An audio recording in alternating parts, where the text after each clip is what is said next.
gastritis.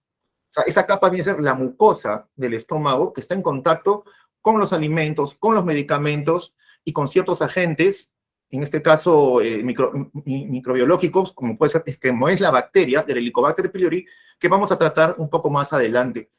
Pero permítanme primero explicarles qué es la gastritis. Entonces, la gastritis es esa inflamación que se produce por diferentes causas de la pared interna de la mucosa gástrica.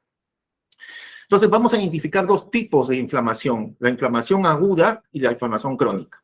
Mucha gente a veces dice, cuando ve gastritis crónica, se alarman. Pero hay que tener en cuenta que cuando nosotros en medicina hablamos de agudo o crónico, tiene que ver con el tiempo de una enfermedad.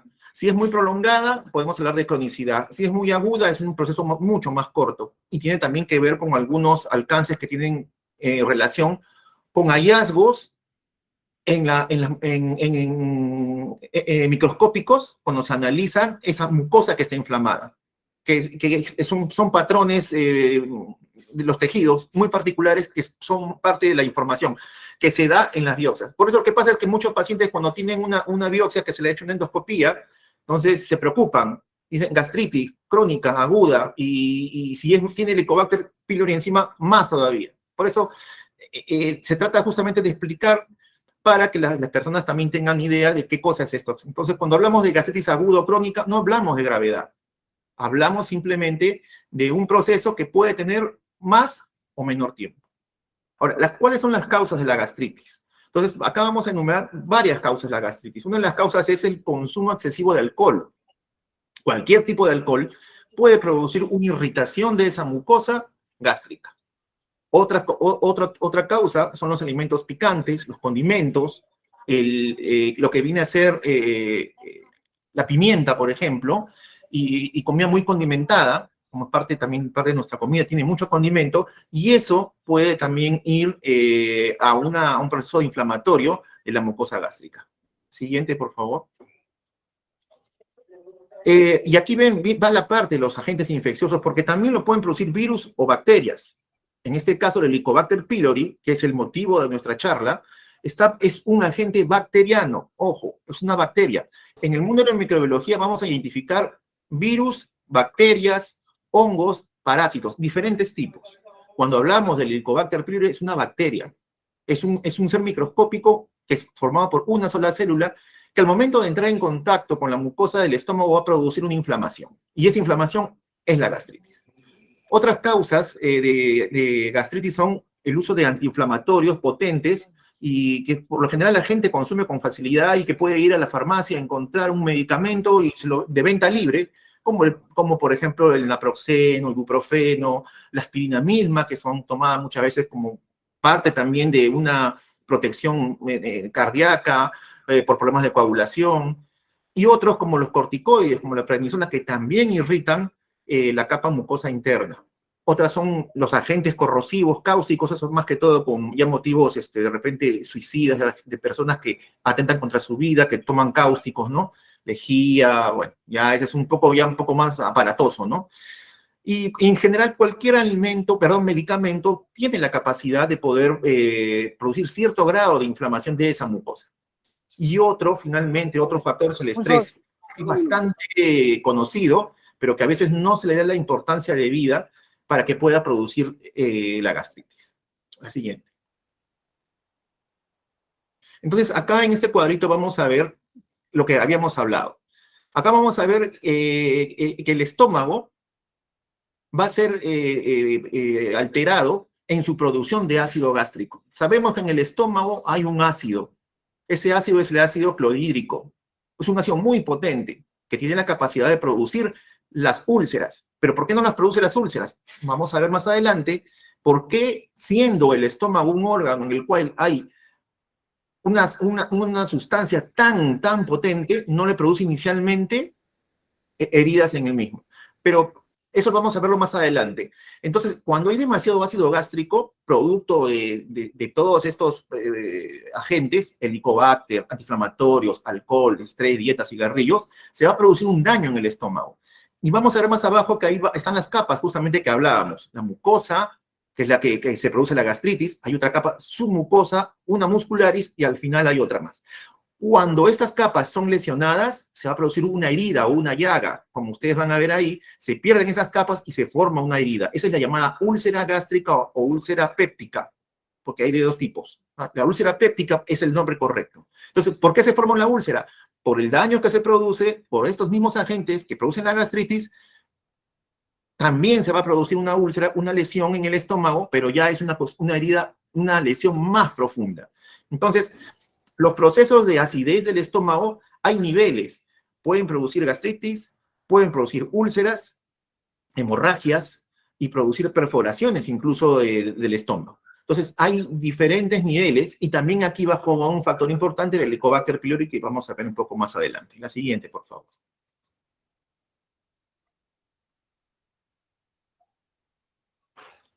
Sí, la siguiente. Acá les he puesto algunas imágenes de lo que normalmente se encuentra en una endoscopía. Endoscopías normales y endoscopías en los cuales se va a ver diferentes tipos de lesiones. Estas son imágenes de endoscopía. Cuando dice que está en el medio de gastritis erosiva, y muchas veces muchos pacientes vienen con informes de endoscopía y dicen, yo tengo gastritis erosiva. Es esto. La gastritis erosiva no es una úlcera. La gastritis erosiva es una situación en la cual la mucosa se va a dañar. Yo les digo a los pacientes, es como que si te hubieras arañado, como un arañón. Es una cosa mucho más superficial. Producto del ácido, producto de antiinflamatorios, básicamente, y que se da este tipo de patrón que se ve en la imagen. Entonces, al costado también vamos a ver erosiones que se producen en ciertos lados del estómago. Y finalmente, la parte de abajo ya vemos una úlcera, que es una, como les dije, una llaga, como una herida, que se produce en diferentes partes del estómago. La siguiente, por favor.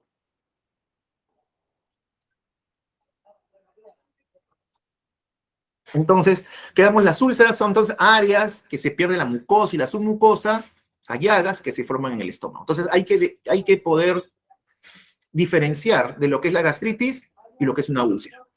Y después viene otra cosa que es el cáncer de estómago. Vamos a ver un poquito en contexto más adelante. Entonces, las úlceras hay de dos tipos, dependiendo el lugar donde se asienten estas úlceras.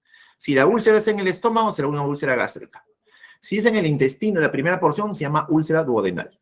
Entonces, esos son los diferentes tipos de úlceras, a grosso modo. La siguiente, por favor.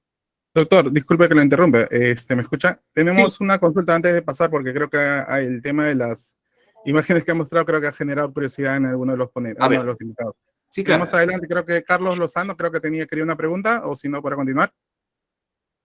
Ah, no compartas. No.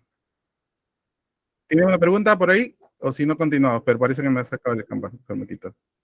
Creo que no, doctor. Vamos a ver, creo que todavía no lo tengo claro, pero me han sacado acá en la pantalla. Un momentito, por favor. Ok. Sí, vamos a compartir. Vamos nuevamente a nuestra programa. ¿Tienes otra consulta? ¿Tenemos una consulta por el Facebook? Tenemos una consulta por el Facebook Live. A ver, vamos a dar lectura a la consulta del Facebook Live. Adelante, Luz. Así es, doctor. Tenemos la consulta de Brando. Dice, doctor, en caso de hernia hiatal, ¿cuáles son los signos y síntomas y por qué pasa este tipo de problemas? Bueno, es que lo que pasa es que ya cuando hablamos de hernia hiatal estamos hablando de otro tipo de entidades. La hernia hiatal es una condición anatómica del estómago que puede condicionar otro tipo de enfermedad ácida, que viene a ser el esofagitis.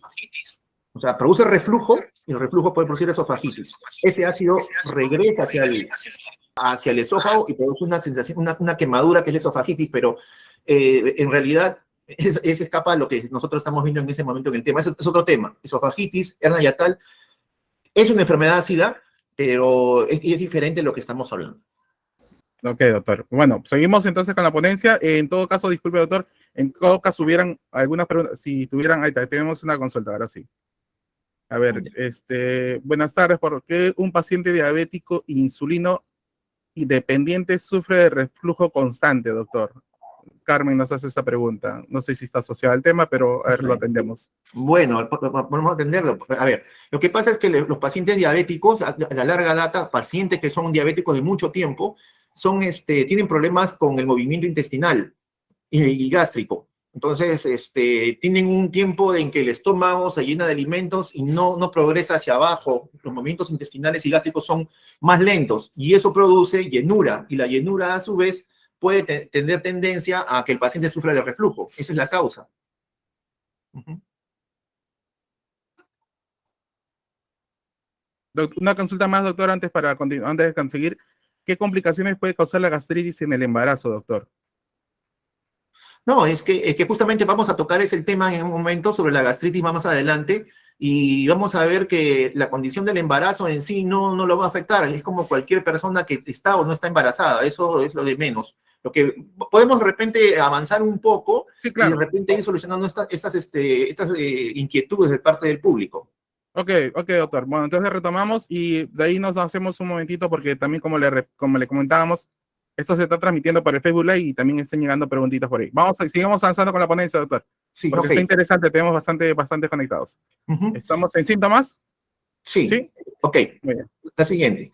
Entonces, cuando hablamos de enfermedades ácidas, en este caso la gastritis, la úlcera, son enfermedades que van a compartir muchos síntomas. Entonces, ¿cuáles son los síntomas principales? Un dolor en la región alta del abdomen, que el paciente lo puede decir como que me arde, o una sensación de vacío o hueco, o a veces como languidez, lo menciona de esa manera, en la parte central y alta del abdomen. Otra característica es que puede aliviarse o empeorar con la ingestión de alimentos. Como un alimento, me calma. Otros incluso dicen, como el alimento, pero aumenta. Entonces, son ciertos síntomas que nos van a guiar exactamente que este paciente está teniendo un problema que puede ser gastritis, que puede ser úlcera o que puede ser otra entidad.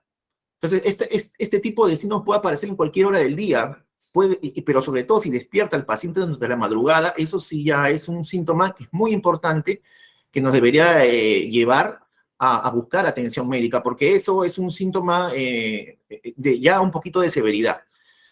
Bueno, entonces, estos síntomas pueden presentarse durante meses o semanas. Hay pacientes que lo tienen años y hay pacientes que de un momento a otro aparecen súbitamente, pero esto también nos va a guiar a los médicos a poder saber exactamente qué tipo de examen vamos a pedir, si es o no de riesgo. Hay otros factores que se van a evaluar en el paciente para poder llegar a la determinación cuál es el manejo que se va a hacer con este tiempo, con este paciente, con estos pacientes, ¿no? La siguiente. Entonces, como decíamos, tanto la úlcera y la gastritis se producen por una inflamación y un aumento de la secreción gástrica. Entonces, y esta inflamación y esta secreción gástrica puede producir úlceras duodenales y úlceras gástricas. Habíamos hablado entonces también que hay otros factores agresivos como el ácido, el estrés, la ingesta de alcohol, los antiinflamatorios, el cigarrillo. Entonces, y acá hay algo muy interesante porque el hecho mismo de que cuando hay una enfermedad en el estómago, nosotros hablamos de un equilibrio. Siempre en todo nuestro cuerpo hay un factor que se llama equilibrio. Cuando hay factores agresivos, siempre nuestro cuerpo va a tener un factor que lo defiende. Esos son los factores defensivos. Entonces, ante una agresión, nosotros vamos a defendernos. ¿Y cómo vamos a defendernos? De diferentes maneras. Y una de ellas es la secreción de moco del estómago. Por eso, les decía hace un momento, si bien el estómago produce ácido, ¿por qué no produce inicialmente una herida, una llaga en el estómago? Y es porque nosotros tenemos una capa de moco que tapiza por dentro todo el estómago y va a evitar que ese ácido directamente actúe sobre la mucosa y le produzca una llaga. También otras sustancias como se llaman prostaglandinas, unas sustancias especiales que produce la mucosa gastroduodenal. Entonces, ese equilibrio va a predisponer a que el paciente tenga síntomas o no los tenga y llegue a producir algún tipo de enfermedad. Retrotrayendo un poquito el tema de los síntomas, yo solamente con los síntomas que un paciente me diga, a mí me arde la boca, el estómago, es esta característica, yo no voy a poder saber exactamente si lo que tiene es una úlcera, una gastritis o otro tipo de, una gastritis erosiva. No, todas se presentan de la misma manera. Por eso vamos más adelante a revisar cuál es la forma en la cual nosotros vamos a poder establecer cuál es el diagnóstico correcto del paciente, porque al fin y al cabo todos comparten el mismo síntoma. En medicina y en gastroenterología nosotros hablamos de estos síntomas en la boca, el estómago y el centro, lo denominamos dispepsia. Y la dispepsia incluye entonces la úlcera, la gastritis, el cáncer gástrico y otras enfermedades también. Entonces, hay que poder determinar esto. Entonces, Clínicamente, con síntomas no lo vamos a poder. Vamos a avanzar un poco más y nos vamos a dar cuenta que bajo otra forma vamos a poder establecer qué cosa exactamente es lo que tiene el paciente a través de los exámenes que se le va a practicar. La siguiente. Entonces vamos a hablar del Helicobacter pylori. El Helicobacter pylori es este agente que fue una revolución encontrarlo, descubierto en 1983. Fue una bacteria que se encontró en el estómago. Y si ustedes se pueden a pensar que en el estómago hay un ácido, hace muchos años, en los años 80, se crea imposible que una bacteria pueda vivir en el estómago. Incluso los investigadores australianos que descubrieron esta bacteria, Warren y Marshall, ellos en esa época asombraron a la comunidad médica diciendo que habían encontrado una bacteria en el estómago, lo cual era imposible. ¿Cómo una bacteria podía vivir en el estómago con el grado de acidez que tiene nuestro estómago? Y esa era una de las características. Al principio se pensó que estos investigadores los tiraron hasta de locos, pero con el tiempo les dio la razón y se determinó que sí, el Helicobacter pylori tiene esa característica, una bacteria que vive en un medio ácido. Pero lo bueno es que es sensible a los antibióticos. Estos descubridores llegaron a obtener el premio Nobel de medicina en un tiempo después de que todo el mundo al principio se burló de ellos, pero hicieron un gran descubrimiento que revolucionó el tratamiento de la gastritis y las úlceras en la gastroenterología, y fue, creo, uno de los hallazgos más importantes de los últimos años en la especialidad. Entonces, este Helicobacter, cuando llega a nuestro organismo por la boca, se deposita en el estómago y permanece en las paredes del revestimiento gástrico. Cuando este agente toma contacto con la mucosa, lo que va a hacer es inflamarla. La inflamación es un mecanismo normal de nuestro organismo, así como hablamos de factores defensivos, que va a salir para evitar que esa bacteria le haga un daño al estómago. Entonces, ahí se produce la inflamación. Siempre es así. Llega la bacteria, inmediatamente nuestro organismo reacciona con una inflamación y esa es la llamada gastritis. Y dependiendo de los niveles, vamos a ver qué es lo que puede seguir.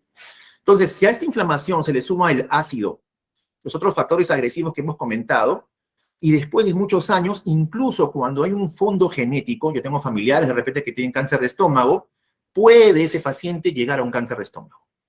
Entonces, ese es un punto muy importante, porque hace mucho tiempo la gente dice, le han dicho, hasta cierto punto, cierto, que el Helicobacter pylori es un precursor y es un causal del cáncer de estómago. Pero hay que decir una cosa muy clara. El cáncer gástrico es una enfermedad que se da por suma de factores, no se da solamente por la presencia del Helicobacter. Si usted tiene un familiar con cáncer de estómago, si tiene también Helicobacter, tiene una predisposición genética, no se alimenta bien, hay una serie de factores que se van sumando, entonces ahí sí hay una posibilidad de que se forme un cáncer de estómago. Solo el Helicobacter pylori no va a producir cáncer de estómago. Es una cosa muy importante que tienen que tener en cuenta las personas. La siguiente.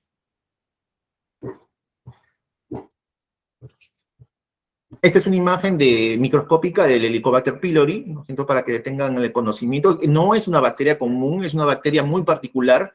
No se ve mucho en la imagen, pero tiene su forma es helicoidal, por eso el nombre de Helicobacter. La siguiente.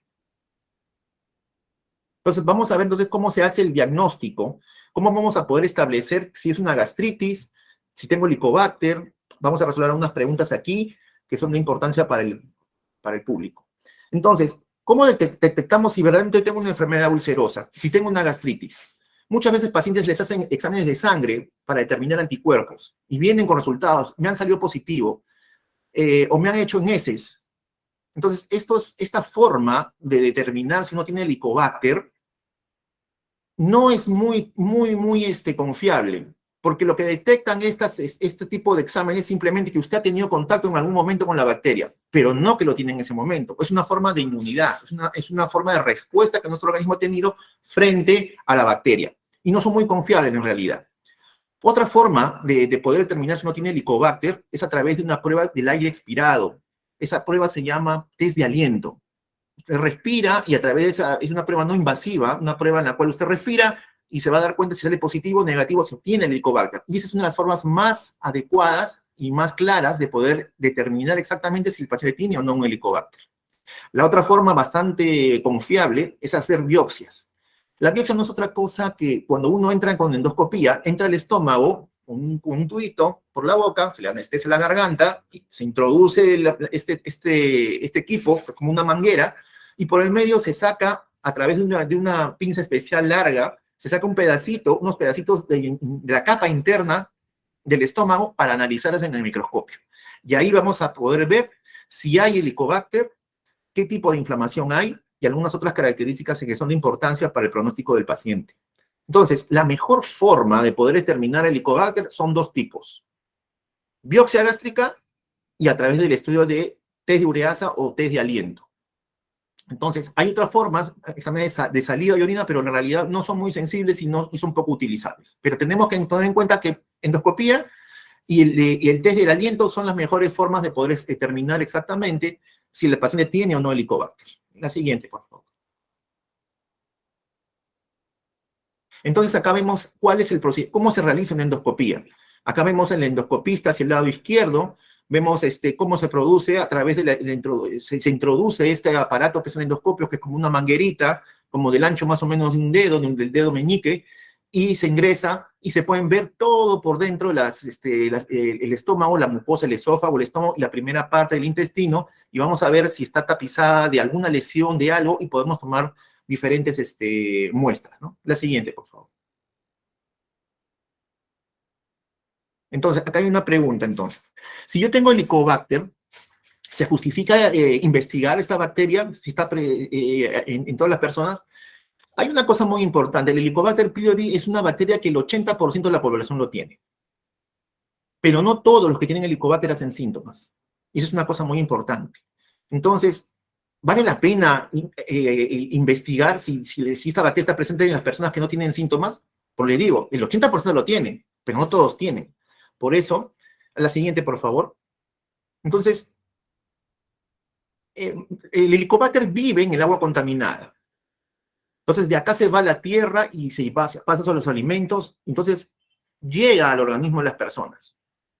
En los lugares, en los países del tercer mundo, donde no hay una adecuada condición de salubridad, un buen tratamiento de las aguas, hábitos de higiene adecuados, la cantidad de Helicobacter que tiene la población es muy alta, a diferencia de lo que sucede en el primer mundo, en Europa, Estados Unidos, ¿no?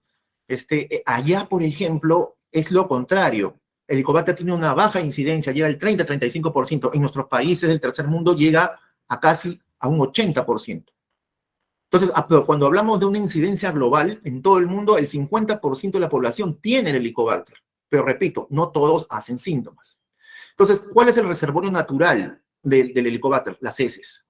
Cuando se contaminan los alimentos, cuando el agua está contaminada, no se hierven los alimentos, no se hierve el agua, entonces ese Helicobacter vive ahí y es fácil que pueda pasar a los alimentos y nos pueda contaminar. Por eso, todas las comunidades que tienen una mala infraestructura sanitaria, no hay agua potable, las cañerías de agua no están en buen estado, y hay una mala higiene personal, entonces va a haber la posibilidad de que el paciente pueda contaminarse y vamos a ver que después también es fácil que se vuelva a recontaminar con la presencia del Helicobacter. La siguiente.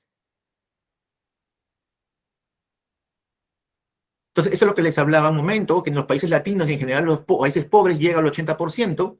Entonces, si nos ponemos a investigar a la población en general, no habría presupuesto para el gobierno para poder hacer tantos exámenes y tantos seguimientos a pacientes con Helicobacter. ¿Por qué? Porque les dije, el 80% de la población lo tiene acá en nuestro medio. Pero ¿para qué hacer exámenes si es que no hace síntomas? El Helicobacter pylori se presenta de diferentes formas. En algunos viven con el Helicobacter, no les hace nada. En otros les puede producir gastritis y síntomas. En otros les puede producir úlceras. Y en una población muy pequeña, sí cabería investigarlo y erradicarlo porque está relacionado con algunos tipos de cáncer de estómago. Entonces, la población asintomática, o sea, la población que no tiene síntomas, no debe ser investigada para ver si tiene infección por Helicobacter pylori. O sea, no se haga de esto una forma, voy a buscarme el Helicobacter y hay que hacer a todo el mundo. Esa no es la forma como se maneja este tema. La siguiente.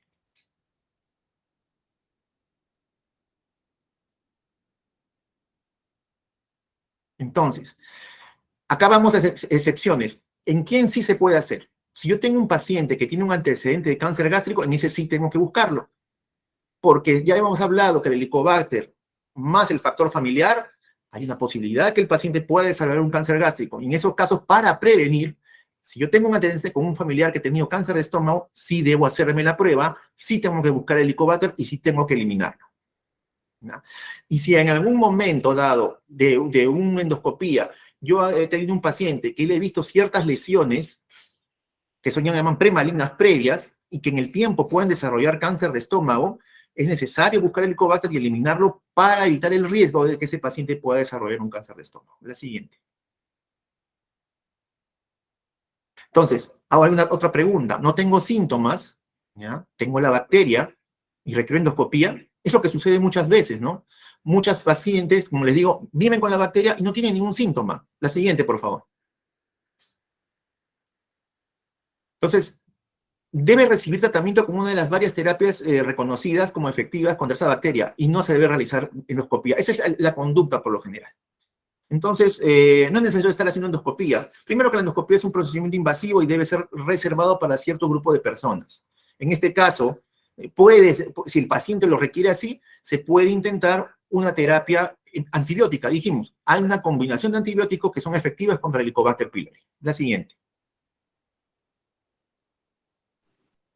Aló, Ahora, buenos días. Sí, sí. Sí, buen día. Buenos días, doctor, muy buenos días. Gracias. Una consulta, doctor. Tuve un hermano que falleció de cáncer al estómago. Entonces yo por prevención, ¿me escucha, doctor? Sí, sí, le escucho. Adelante. Ya. Adelante. Yo por prevención, ya tengo 60 años, yo me hago cada 3, 4 años una endoscopía al estómago, pero sí hace varios tiempo me encontraron el Helicobacter. Ya, ahora me he hecho este año y me dicen que no tengo el Helicobacter, pero sí me han encontrado unas venitas ulcerosas en el estómago. Y me han dicho que por prevención me haga una ecografía. Estoy esperando eso hacerme. ¿Qué es lo que puede ser? Porque la verdad me asusta, porque acabo de escucharle que cuando encuentran algo alterado en las paredes del estómago, puede ser que sea inicio de un cáncer. Mire, cuando uno tiene un familiar como usted, es necesario sí hacerse un seguimiento y un chequeo cada cierto tiempo. En este caso, usted no debe tener la bacteria, debe procurar no tener esa bacteria porque usted estaría sumando un factor más al factor que ya tiene, que es un factor genético de haber tenido un familiar con cáncer de estómago. Si usted le suma el factor genético, que eso no se puede modificar, pero podemos tener otros factores que sí podemos modificar, como por ejemplo la presencia del Helicobacter. En ese caso, la forma es evitar tener que usted lo pueda tener.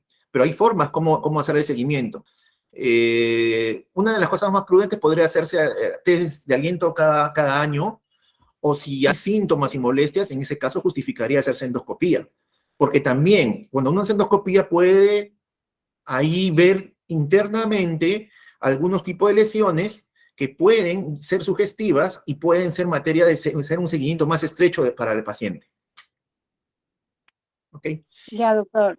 Muy Ok. amable. Ok, con Gracias. gusto. Entonces la siguiente, por favor. Claro, doctor.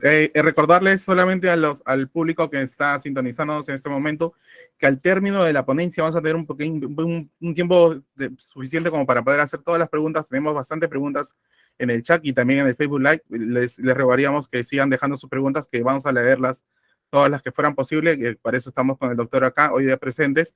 Y seguimos con la ponencia, doctor. Ya, ok. La siguiente, por favor. Entonces, si hay síntomas y son importantes, lo mejor es realizar una endoscopía digestiva con biopsia para buscar el Helicobacter. Es algo parecido a lo que le decía a la señora en un momento que hemos conversado, ¿no?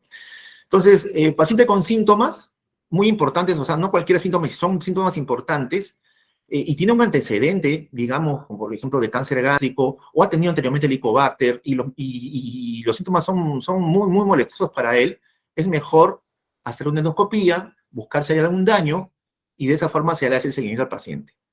Entonces, la diferencia es que cuando se hace test de sangre o de heces, que muchas veces se le hace a los pacientes, esos simplemente van a demostrar, como les dije en un momento, que el paciente ha tenido contacto con la bacteria, pero no nos va a dar idea si el paciente está en una fase con úlcera, tiene una gastritis, hay lesiones premalignas o hay un cáncer de estómago, eso no lo va a poder determinar. Entonces, la mejor forma, ahí sí, en este caso, sería, dependiendo de los síntomas del paciente, los antecedentes, y eso se evalúa en una consulta, si el paciente es candidato o no a una endoscopía. Entonces, ya queda a juicio del endoscopista, del especialista, para poder tomar esa decisión. Lo siguiente. Otra pregunta es, ¿se deben hacer exámenes de sangre las personas que han sido tratadas por esta infección recientemente para ver si ha sido erradicada? La siguiente. Entonces, mire, el tratamiento para el Helicobacter pylori, que es una terapia triple, con 3 medicamentos a la vez, es bastante bueno. Tiene una alta posibilidad de poder erradicar y poder matar esa bacteria. Se llega hasta el 93%, 90% según algunas series, y no es necesario volver a hacer un nuevo test a los pacientes. Se considera que prácticamente han sido erradicados, salvo que la persona tenga algún antecedente en particular, tenga, por ejemplo, el paciente que el antecedente con un cáncer de estómago. En ese caso podríamos de repente buscar si es que se ha erradicado, y normalmente no una endoscopía ya. Es más fácil hacer un test de aliento, que es lo más pertinente en este caso, hacer el seguimiento con test de aliento, que es la mejor forma, ya no estar haciendo endoscopías constantemente. No porque la endoscopía sea también un procedimiento contraindicado, porque muchas veces muchas personas preguntan, ¿puedo hacerme una endoscopía? ¿Cuántas veces endoscopía me puedo hacer por mes? No, o sea, la endoscopía no hay un tiempo por eso, sino por el mismo hecho de encarecer costos, de someter al paciente a un procedimiento invasivo, que tampoco no es una cuestión que se tenga que hacer en forma rutinaria. Hay una forma de manejarlo, y más fácil es con test de aliento, que es una posibilidad de seguir al paciente después de haber culminado su tratamiento con antibióticos. La siguiente. A ver, ¿pueden tratarme de esta infección o reinfectarme? La siguiente. Sí, es probable que una persona se trate y se vuelva a reinfectar. Hablábamos hace un momento de que el medio en el cual nosotros vivimos, en un medio donde no hay una salubridad adecuada, y si el paciente continúa con las medidas, las pocas medidas de cuidado que se tenga, vive en un lugar donde no hay una higiene adecuada, no se lavan los alimentos, no se hierve el agua, entonces la posibilidad es que se reinfecte es muy alta. Entonces, el tratamiento, que normalmente dura entre 10 y 14 días, el paciente puede volver a presentar nuevamente síntomas. Entonces, por eso se trata de seguimiento. Entonces, hay otros puntos que también hay que examinar por qué un paciente puede reinfectarse, muy aparte de que de repente el medio en el cual vive puede ser el causal de que se pueden reinfectar. También pueden estar en relación cuando los medicamentos elegidos no son adecuados o el tiempo que el paciente tomó el medicamento. Muchos pacientes empiezan a tomar y al 5.º día se sienten bien de una terapia que ha sido señalada para 10 y 14 días y lo abandonan. Entonces, o recaen o simplemente se hace un tratamiento a medias y empiezan a haber problemas y el paciente nuevamente vuelve con los síntomas. Entonces, hay un desorden en la forma como el paciente toma los medicamentos y eso puede influenciar. Ahora, ese mismo desorden del paciente que toma medicamentos por una temporada o se automedica con un antibiótico, otro por aquí, otro por allá, o sea, que su esquema se lo hace el mismo o no recibe un esquema adecuado, va a llegar a la larga que la bacteria va a aprender a defenderse de esos antibióticos y ya no le va a hacer nada cuando se tiene que instalar un tratamiento adecuado. Eso se llama resistencia.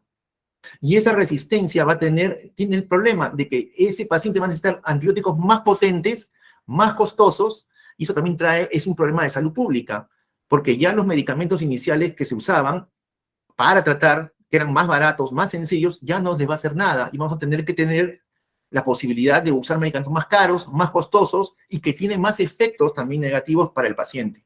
Son consecuencias de un manejo inadecuado y la automedicación en los pacientes para este tipo de problemas. La siguiente, por favor.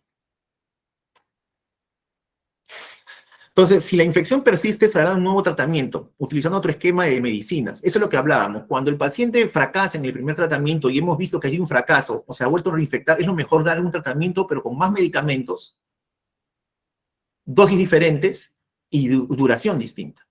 Entonces, si hablamos que en el primer tratamiento hay 3 medicamentos, en este segundo tratamiento tenemos que usar 4 medicamentos. Y ahí vienen los problemas. Cuando se juntan muchas medicinas a la vez, empiezan a haber efectos adversos en el paciente. Mezcla de medicamentos, y ahí el problema. Es que lamentablemente el Helicobacter tiene esa característica. No lo puede tratar con un solo antibiótico. Tiene que ser tratado con 2 antibióticos y un medicamento para el ácido. Y si hace resistencia, tienes 3 antibióticos y un medicamento para eso. Entonces vamos subiendo y vamos complicando un poco más las cosas y los efectos secundarios. Entonces hablamos justamente de lo que es la posibilidad de que un paciente se reinfecte. Existe siempre en una sociedad donde la salubridad, la higiene personal del individuo deja mucho que desear. Entonces hay que cuidarse. Después del tratamiento hay que tener las medidas adecuadas para evitar reinfectarse. La siguiente, por favor. Entonces, el Helicobacter pylori no es inofensiva, ¿ya? A eso me refiero. Cuando una persona entra en contacto con el Helicobacter, inmediatamente le va a producir una reacción de defensa a nuestro organismo. O sea, todos los pacientes que tienen contacto con el Helicobacter van a desarrollar gastritis. Van a desarrollar gastritis. O sea, el 100% de los pacientes con contacto con el Helicobacter desarrollan gastritis. Pero, ¿quiénes tienen esta población, esta gastritis? El 80% de la población. Estamos hablando que el 80% de la población se pone en contacto con el Helicobacter y generan gastritis por el Helicobacter, pero no todas las gastritis producen síntomas. Por eso lo he subrayado acá. Yo puedo tener gastritis por el Helicobacter, pero no puedo tener síntomas. Y eso es una cosa que hay que tener en cuenta para seleccionar los pacientes a quién voy a tratar y a quién no debo de tratar. Lo siguiente.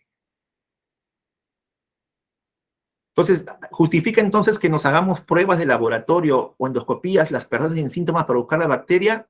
No. Entonces, la mayoría de las personas tienen el Helicobacter, viven con el Helicobacter en una relación, como se dice, se llama en medicina de simbiosis, en las cuales vives con la bacteria, tú no le haces nada, ni ella te hace nada a ti. La mayoría de casos es así.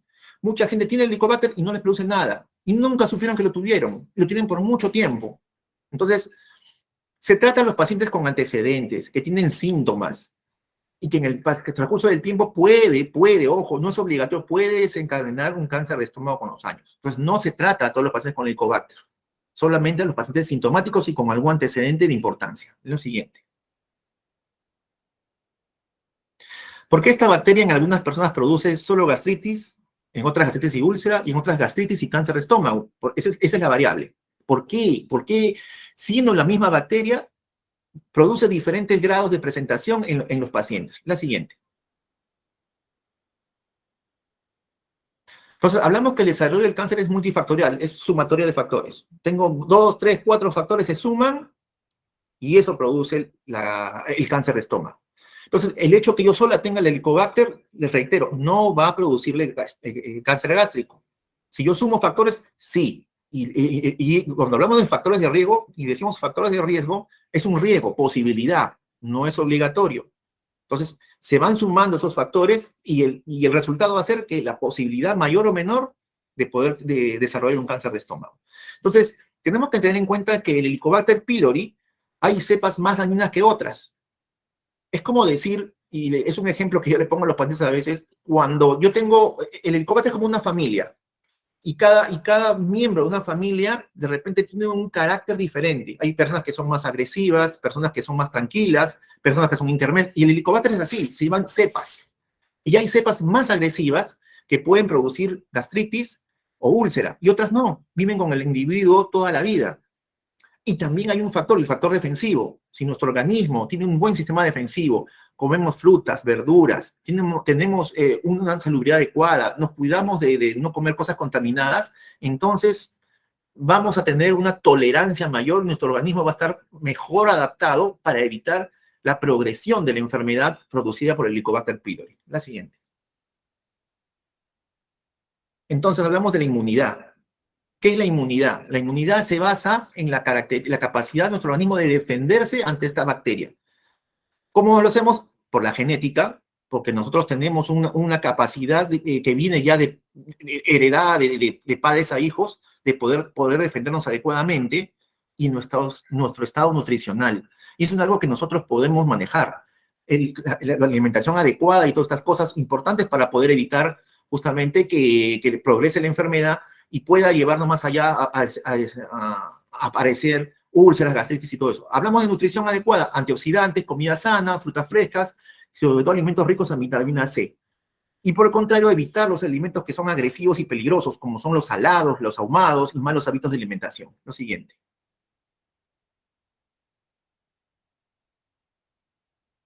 Entonces, la genética es 50% del padre y 50% de la madre. Esa es nuestra característica genética. Entonces, y eso se basa en genes que vienen de nosotros, que tenemos nosotros, y por eso el factor genético es muy importante para predecir o no la posibilidad como factor de riesgo para que aparezca el cáncer. La siguiente. Entonces, si yo tengo genes defectuosos, un helicobacter, tengo toxinas, me alimento mal, tengo una dieta que no es adecuada, la posibilidad de cáncer de estómago es mayor. La siguiente. Entonces, concluimos en lo siguiente. Entonces, la presencia de gastritis y de úlcera o de cáncer se sospecha clínicamente, o sea, en base a los síntomas. Yo no voy a poder saber si un paciente tiene solamente, si tiene úlcera, cáncer o gastritis, simplemente con los síntomas que me dice. ¿Y cómo es lo que voy a hacer? Y se va a confirmar con la endoscopía y la toma de biopsias. Vamos a poder hacer la endoscopía, vamos a ver si tiene helicobacter, y en base a todo eso y los hallazgos dentro de la endoscopía, las lesiones que puede tener dentro de la mucosa del estómago, nos van a dar una idea de realmente qué cosa es lo que tiene el paciente y cuál es el tratamiento adecuado para enfrentar el Helicobacter pylori y la posibilidad de que desarrolle este tipo de enfermedades más. Lo real es que no se ha podido, pero lo ideal es que para evitar las reinfecciones, lo que debería de haberse desarrollado es, y no se ha podido hasta la actualidad, una vacuna contra el Helicobacter pylori para evitar estas reinfecciones y estos retratamientos que a la larga realmente son costosos, son una carga para el sistema de salud público y que podrían evitarse cuando se pueda de repente desarrollar la vacuna para el Helicobacter pylori y así evitar una serie de complicaciones que hemos tratado en esta charla, ¿no? La siguiente. Bueno, muchas gracias. Yo creo que estoy yendo a responder cualquier inquietud que tengan ustedes con el público Sí. de estos temas que hemos tratado el día de hoy. Sí, ha estado muy interesante, doctor, porque tenemos buena cantidad de conectados. Le agradecemos a todos su participación. Tenemos preguntas. Primero, si hubiera alguna pregunta, alguna persona que deseara participar ahorita con su pregunta, adelante, el doctor está presto a escucharlos. O en todo caso, vamos dando lectura. Si tuvieran, nos avisan, nos levantan la manito o para poder absorber las consultas, ¿ya? Tenemos una pregunta de Estela. Estela, adelante. Sí, doctor, muy interesante su ponencia y quería saber, habló de una vacuna. ¿A qué edad se puede poner esa vacuna? ¿Dónde se encuentra? Gracias. Señora Estela, ¿qué tal? Buenas tardes. Creo que no me escuchó bien la última parte. Lo que hablaba es que lo ideal es que se desarrolle una vacuna para el Helicobacter. No existe. Y creo que la forma como el Helicobacter en el futuro podría tratarse es con el desarrollo de una vacuna que evite retratamientos, antibióticos y hacer una serie de aumentar los costos en la salud pública. De eso se trataba. No existe. Lamentablemente todavía no se ha podido desarrollar. Okay, muchas gracias. ¿Alguno más de los participantes desea hacer una consulta o vamos pasando a las preguntas que tenemos, creo que ya por el chat? Vamos avanzando hasta que alguien más nos pase la voz. Aló, buenas tardes. Creo que tiene ahí Carmen. Adelante, Carmen. Sí, doctor, una consulta, por favor. Paciente de 82 años, la han llevado al médico y tuvo hace 10 años un cáncer al estómago leve y ya pasó hace 10 años. Hoy le han detectado por el Helicobacter y le han dado 2 semanas de tratamiento. Mi pregunta era que el doctor le ha dicho que tiene que comer bastante, 5 veces al día, y el paciente, como tiene hemiplegia y muchos problemas, no quiere comer nada. ¿Cómo sería con ese tratamiento, doctor? Esa era mi pregunta. Muchas gracias. Yo lo quisiera saber si este paciente anteriormente, cuando tuvo hace 10 años el cáncer de estómago, supongo, fue operado, fue un cáncer temprano, ¿qué tipo de tratamiento se le hizo en esa oportunidad? Sí, fue un cáncer leve que le operaron y quedó bien. 10 años ha estado muy bien, no ha habido problemas de nada. Ok, pero el tipo de tratamiento, porque hay diferentes tipos de tratamiento para el cáncer de estómago. ¿Se hacen tratamientos solamente con vía endoscópica o tratamientos quirúrgicos, como se dice, grandes, mayores? ¿Le sacaron una parte del estómago? No, le sacaron unos pequeños tumores que tenía en el estómago. Ya. ¿Y le han encontrado el Helicobacter? Sí, hoy le han encontrado, sí, ese era el problema.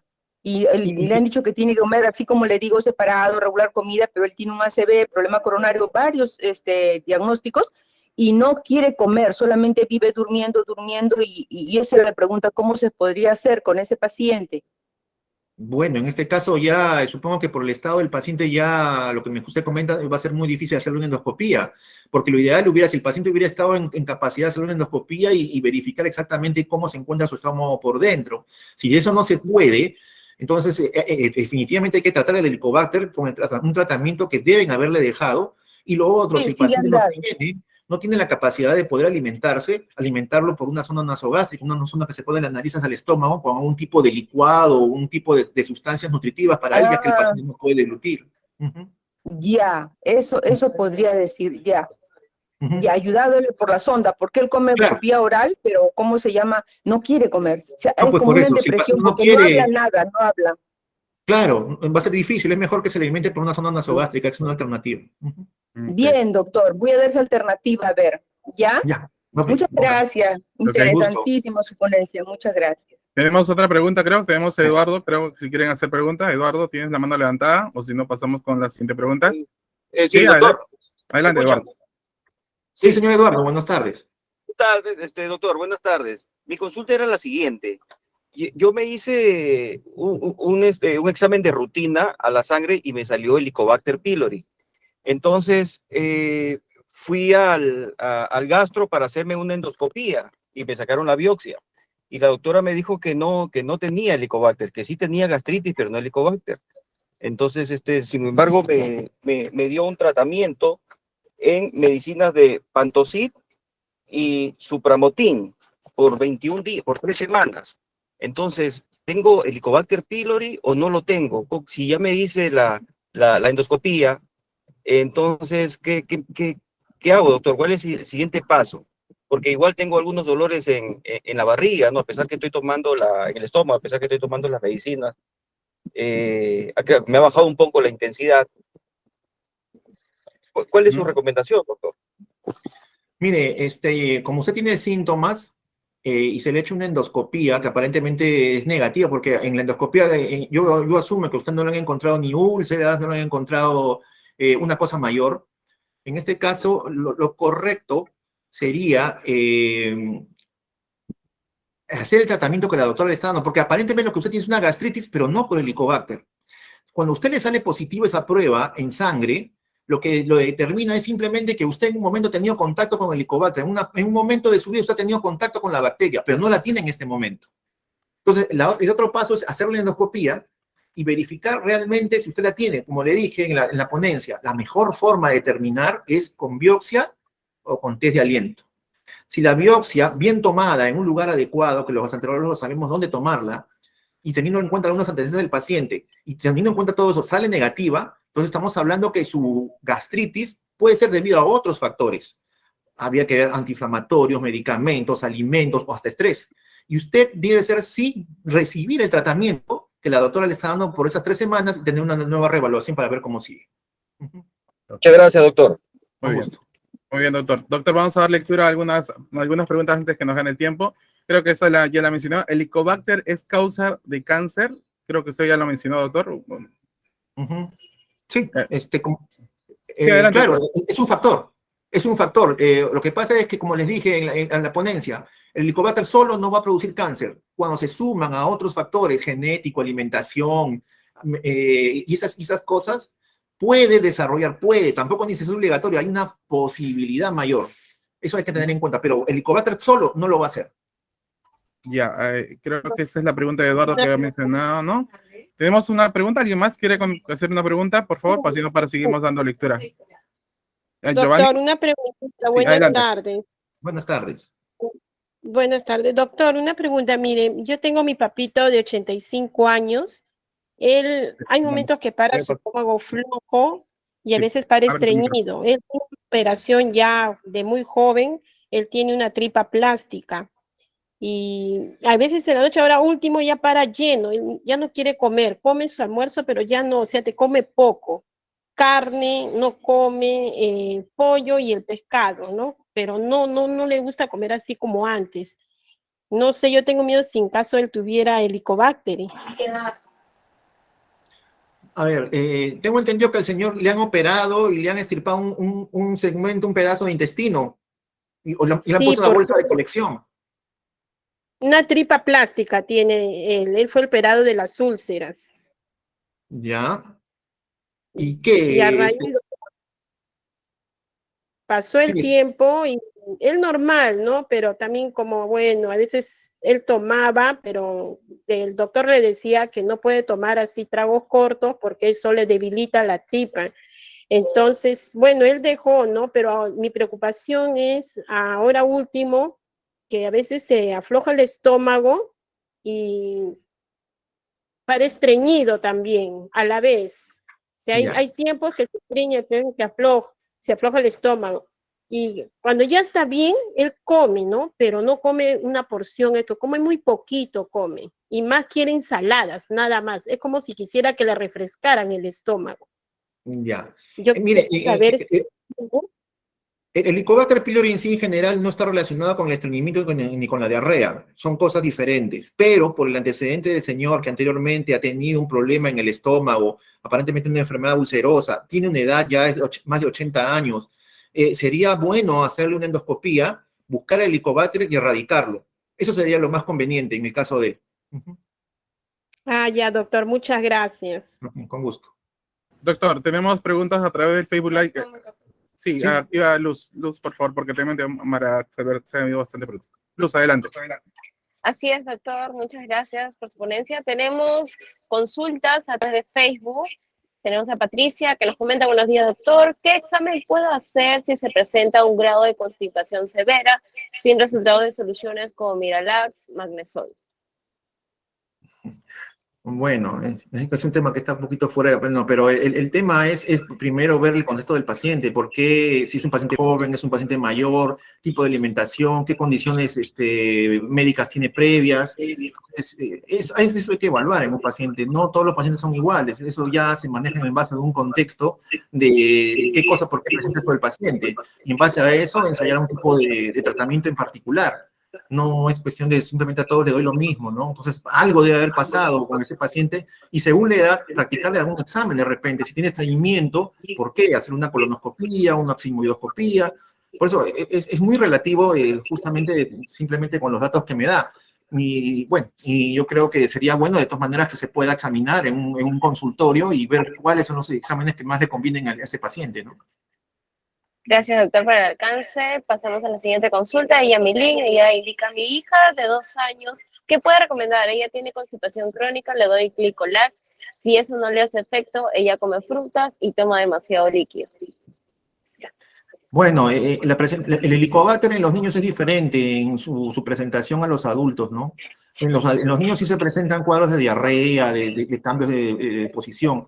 Entonces, en el caso de esto, es mejor que se ponga en manos de un gastropediatra que le pueda hacer de repente un test de aliento y verificar si realmente hay una relación entre el helicobacter y la presentación de estos síntomas de la paciente y tratar, si es necesario, para evitar estos cambios en la frecuencia en las deposiciones, ¿no? Correcto, doctor. Muchas gracias. Ok, doctor, vamos con acá las preguntas de que nos han dejado, pues unas cuantas más. Y para poder estar concluida esta ponencia, que está muy interesante, como ve, hay bastantes preguntas. Doctor, buenas tardes, de parte de Carmen. La frecuencia de posiciones líquidas más el reflujo, no entiendo ahora qué tiene que ver esto. Bueno, a ver, vamos a la siguiente pregunta. Buenas tardes, de Valdivia, de Bexabe Valdivia. Buenas tardes. El tiempo determinado de tratamiento de Helicobacter se tendría he terminado el tratamiento de Helicobacter, ¿se tendría que hacer un nuevo examen o ya no es necesario? Al término. Sí, es justamente lo que estamos desarrollando en la ponencia, ¿no? Es que eso depende también, por qué motivos le hicieron el tratamiento. ¿Tenía antecedentes de cáncer de estómago en familiares? ¿Qué hallazgos hubo en endoscopía? ¿Se encontraron algunas lesiones? ¿Tenía úlcera, no tenía úlcera?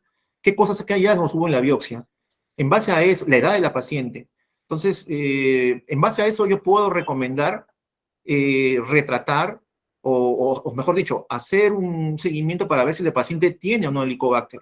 Si es un paciente joven que presenta síntomas, ardor, quemazón, le hago una endoscopía, no encuentro mayores cosas que lleven de relevancia, importancia, a ese paciente le doy tratamiento con Helicobacter, desaparecen los síntomas y asunto arreglado. Yo no tengo que hacer la endoscopía, buscar nuevamente, ya no.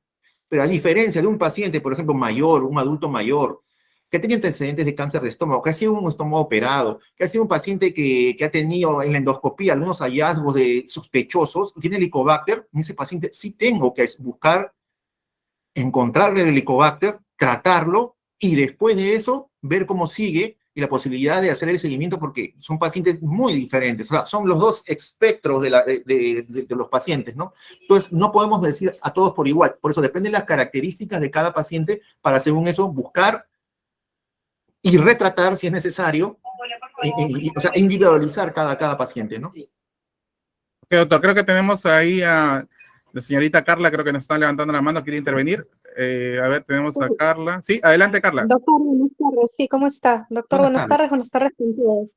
Yo tengo una consulta personal. Mire, yo actualmente estoy gestando, acabo de entrar al segundo trimestre, pero he presentado de formas esporádicas eh, mis evacuaciones un poco sueltas, bastantes vómitos, que me han dicho que es algo normal dentro de este periodo. Pero mi preocupación es que no estoy tolerando varios alimentos que usualmente yo consumía.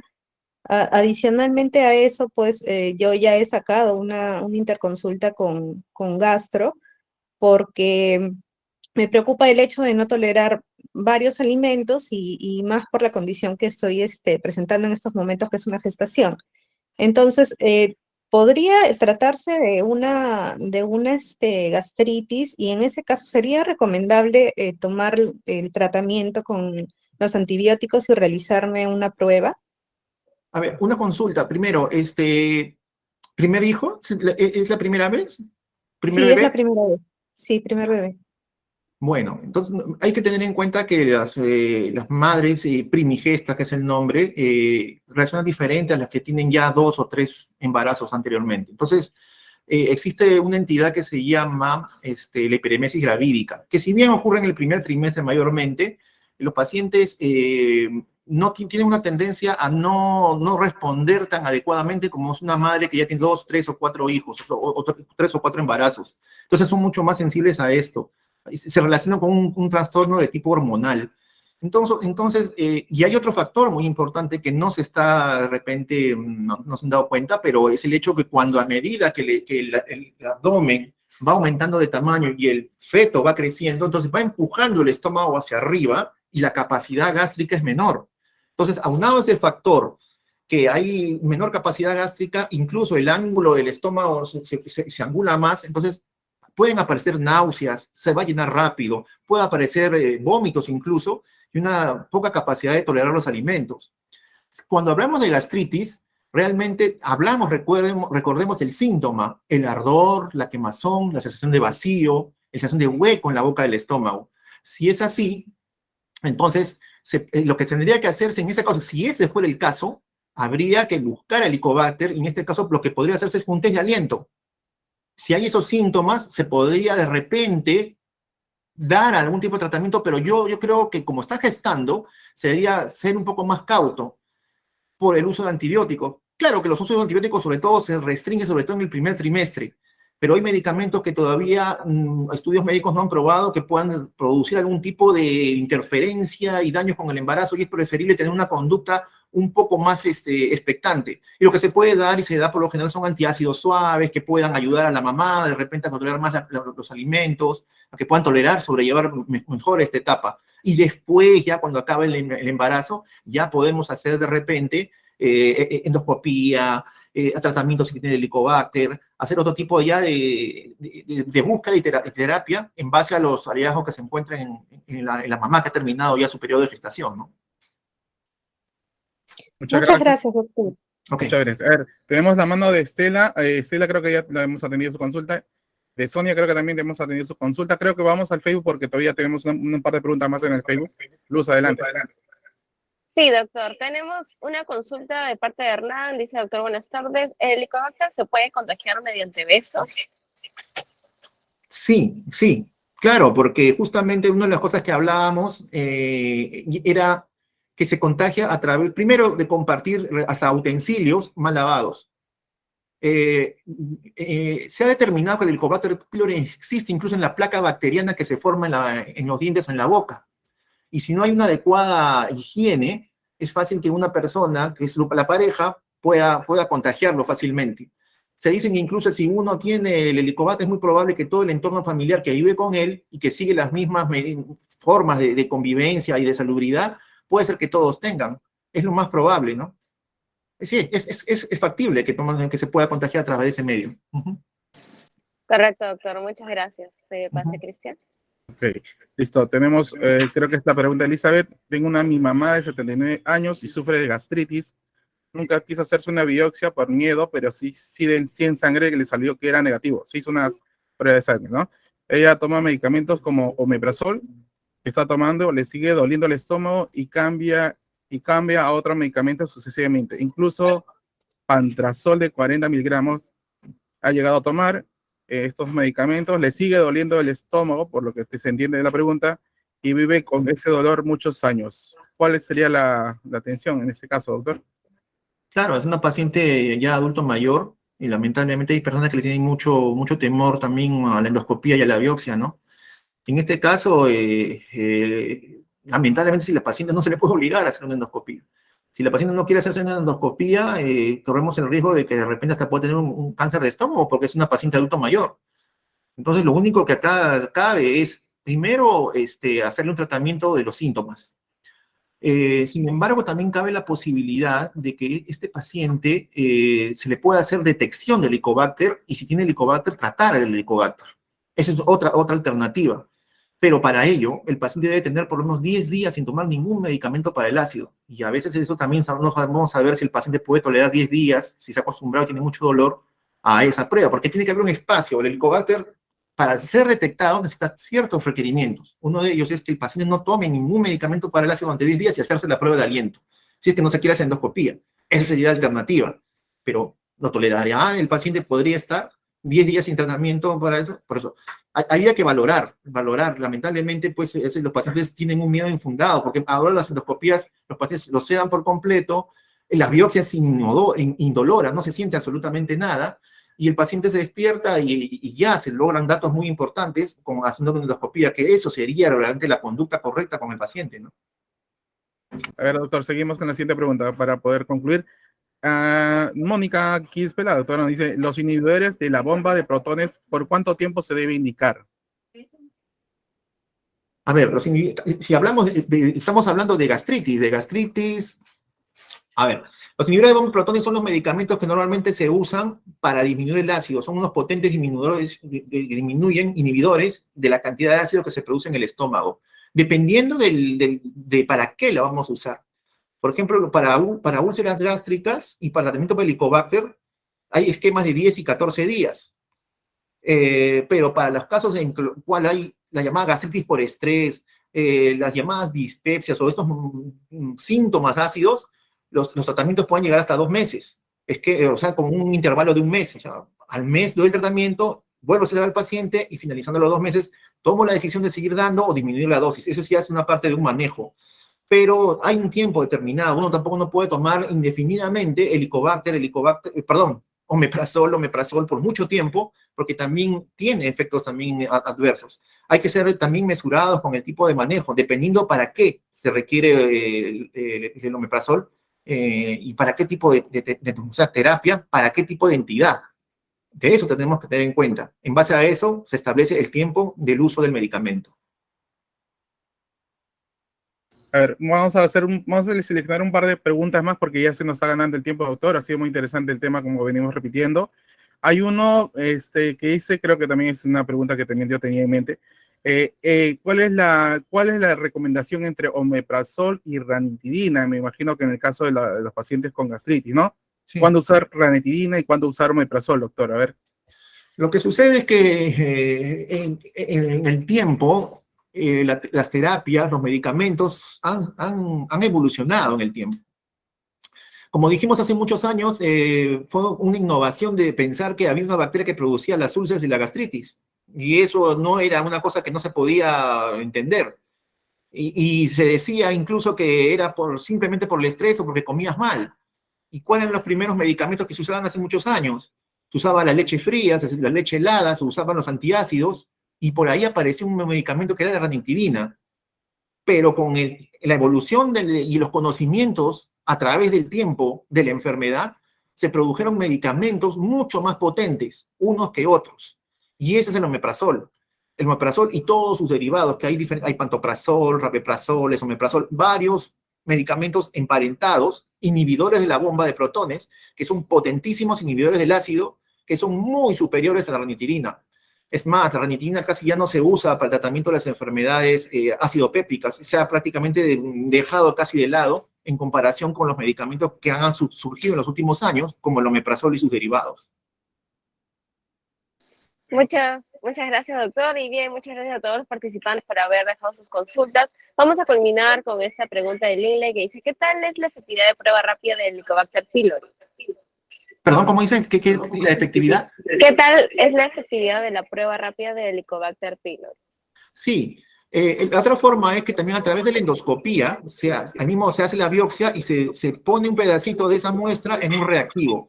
Y sí, es también bastante fiable esa prueba rápida, y es una de las alternativas que se tiene cuando se necesita una respuesta rápida y se quiere tratar inmediatamente. Se usa bastante también, es una forma también muy adecuada de poder diagnosticar el Helicobacter pylori. Muchas gracias, doctor. Y bien, doy pase a Cristian para ya poder concluir la charla. ¿Qué tal, doctor? Bueno, muchas gracias nuevamente. Muchas gracias, doctor Renzo Castillo, por la participación. Ha sido un tema muy interesante de que, como hemos visto, la cantidad de preguntas a través de las redes sociales y a través de Google Meet. Esperamos seguir contando con su participación en futuros temas. Creo que ya están las conclusiones dadas. Lo esperamos en un siguiente programa. Recordarles que este programa queda grabado, va a quedar grabado y subido posteriormente a nuestro canal de YouTube para la gente que quiera revisar el material más adelante. Los invitamos a seguir participando en las actividades que va a ir organizando el Hospital de Emergencia José Casimiro Ulloa a través del programa de telecapacitación, programas abiertos para el público y programas dedicados también al personal asistencial, personal de hospitales. Muchas gracias, doctor. Su despedida, doctor, con nosotros. Muchas gracias por la invitación y bueno, estamos ya no siempre a poder resolver las preguntas del público, ¿no? A colaborar. Muchas gracias, doctor. Muchas gracias a todos. Muy buenas tardes. Muy buenas tardes. Hasta luego. Hasta luego.